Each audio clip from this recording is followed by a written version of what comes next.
So friend, ये हमारा question है अरिथमेटिक प्रोग्रेशन का। और क्वेश्चन क्या है, the 11th term and 21st term of arithmetic progression are 16 and 29, then find 41st term of the AP.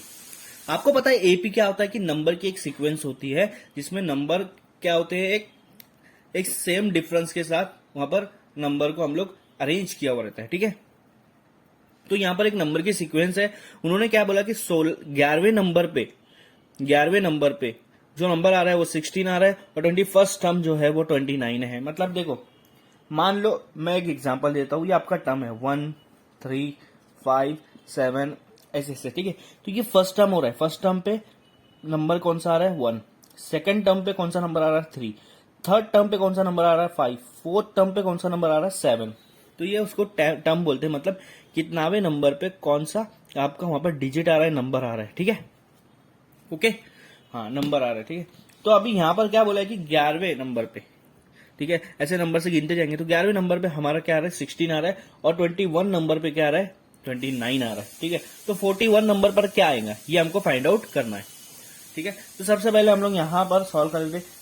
हमको ये फॉर्मूला याद होना चाहिए, T N is equal to A plus N minus 1 multiply by D. ये formula हमको पता होना चाहिए। ठीक है, T1 होता है लास्ट टर्म या फिर जो टर्म दिया हुआ है वो। यहां पर दिया हुआ 11 टर्म, तो हमको T11 कर देंगे। क्या कर देंगे T11। ए फर्स्ट टर्म पता है कि आपको नहीं पता है, ए फर्स्ट टर्म होता है हमको नहीं पता है। एन बोले तो नंबर, एन बोले तो टर्म कौन सा 11 है, तो यहाँ पे भी 11 आएगा माइनस 1। डी पता है कि डिफरेंस कितना है, नहीं पता है। ठीक है, T11 कितना है आपका 16 है, मतलब 11 टर्म कितना है 16 है। यहाँ पर 16 कर दो is equal to A plus 11 minus 1 10 होता है 10D। ये आपका पहला इक्वेशन है। मैं इसको इक्वेशन में लिख देता हूँ इस तरह से, ए प्लस 10D, ये मैं इधर लिख रहा हूँ, इज इक्वल टू 16 इधर लिख रहा हूँ। ये मैं फर्स्ट इक्वेशन बना दे रहा हूँ। आए समझ में, सिंपल है। ओके, ठीक है, अब 21st टर्म की बात करेंगे। T21 लिख दूंगा, एन मेरा 21 हो जाएगा यहाँ इस वाले इक्वेशन में। ठीक है, ए हमको नहीं पता है, एन क्या है 21 है माइनस 1, डी है नहीं पता। यही वाला फॉर्मूले में मैंने बस 21 डाल दिया एन की जगह पर। T21 कितना है, T21 है आपका 29। 29 is equal to A plus 21 minus 1 कितना हो जाएगा 20D। ठीक है, तो ये आपको इस तरह लिख सकते A plus 20D is equal to 29। ये आपका दो इक्वेशन हो जा रहा है। क्या हो जा रहा है, दो इक्वेशन हो जा रहा है। ठीक है, तो ये दो इक्वेशन याद रखो, A plus 10D is equal to 16, A plus 20D is equal to 29। इसको हम लोग साइमल्टेनियस इक्वेशन में के जैसा सॉल्व करेंगे, जैसा हम लोग linear equation in two variable में सॉल्व करते हैं। ठीक है, ओके, याद रखो ये दो इक्वेशन मैं ऊपर लिख लूंगा। पहली इक्वेशन थी A plus 10D is equal to 16 और दूसरी इक्वेशन थी A plus 20D is equal to 29। ठीक है, इज इक्वल टू 29।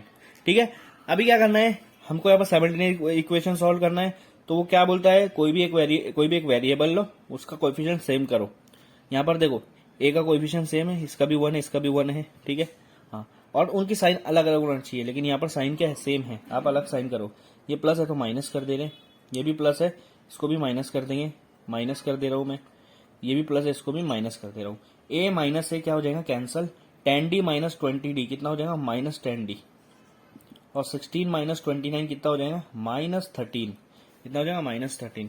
ठीक है, D is equal to minus 13 divide by minus 10, क्योंकि ये दोनों मल्टीप्लाई इधर आके डिवाइड हो जाएगा, माइनस और माइनस कैंसिल हो जाएगा। D की वैल्यू आपको निकल गई 13 डिवाइड बाय 10। अब इसको इस वैल्यू को कोई भी इक्वेशन में डाल दो। मैं पहली वाली इक्वेशन ले रहा हूं, ए प्लस 10D वाली इज इक्वल टू 16। डी की जगह मैंने ये वैल्यू डालना है, ए प्लस 10D की वैल्यू क्या है 13 डिवाइड बाय 10। ये अब भी हमने सॉल्व किए, देखो यहाँ पर 16। ठीक है, 10 और 10 क्या हो जा रहा है कैंसिल हो जा रहा है, 10 और 10 क्या हो जा रहा है कैंसिल हो जा रहा है। ठीक है, ए प्लस 13 इज इक्वल टू 16, क्योंकि यहाँ पर सिर्फ 13 बच रहा है। 13 को उधर लेके जाएंगे तो माइनस हो जाएगा। A is equal to 16 minus 13, A is equal to 3। A क्या आ गया 3 आ गया, तो ए की वैल्यू 3 है, डी की वैल्यू है 13 डिवाइड बाय 10। आए समझ में, ए और फर्स्ट टर्म निकल गया, फर्स्ट टर्म ये है और डिफरेंस ये है 13/10 डिफरेंस है, और ए आपका निकल गया 3। आप इसको डिफरेंस को ये भी लिख सकते हो 1.3, 13/10 को हम लोग लिख सकते हैं 1.3। ये याद रखो, ए वैल्यू है 3 और डी वैल्यू है 13/10। ठीक है, बट हमको निकालना है 41st टर्म, ठीक है। ए वैल्यू है आपकी 3 और डी वैल्यू है 13/10, जिसको हम लोग ये भी बोल सकते हैं 1.3, कोई भी लिख सकते हो आप, आपके ऊपर है, जो आपको इजी पड़े। 41st टर्म निकालना है, मतलब n इज इक्वल टू 41 हो जाएगा। जो भी निकालना है, जो टर्म निकालना है ना, वो n बन जाता है, तो T41 हो जाएगा आपका यहाँ पर, वो निकालना है आपको, ठीक है। T41 का फॉर्मूला ले लो, T41 इज इक्वल टू, पहले मैं फॉर्मूला लिख देता हूँ एक और बार, Tn is equal to a plus n minus 1 multiply by D, ठीक है। n की जगह 41 रख देंगे, क्योंकि 41 टर्म निकालना है हमको, ठीक है। a अभी हमने निकाला 3 आया, प्लस n में अभी क्या बोला 41 टर्म निकालना है, तो वही n की जगह रखेंगे 41 माइनस 1, और d आया आपका 13 डिवाइड बाय 10, 13 डिवाइड बाय 10, ठीक है। T41 is equal to 3 plus 41 में से 1 गया, कितना बचेगा 40 बचेगा, जाहिर सी बात है, मल्टीप्लाई बाय 13/10, ये जीरो कट, ये जीरो कट, ठीक है। नीचे जीरो हो गया, मतलब 10 1 जा 10 4 जा भी कर सकते हो आप। 4 मल्टीप्लाई बाय 13, क्या बचा है वहां पर 4 मल्टीप्लाई बाय 13, 3 प्लस 13 4 जा कितना होता है 52 होता है, कितना होता है 52 होता है, ठीक है। तो 52 प्लस 3, 52 प्लस 3 कितना होगा 55। तो T41 मतलब 41 नंबर पे कौन सा आपका नंबर है, यहाँ पर कौन सा सीक्वेंस है 55 है, ये आपका T41 निकल गया, 41st टर्म यहाँ पर निकल जा रहे हैं। आया समझ में? इस तरह से आपको यहाँ पर सॉल्व करना है।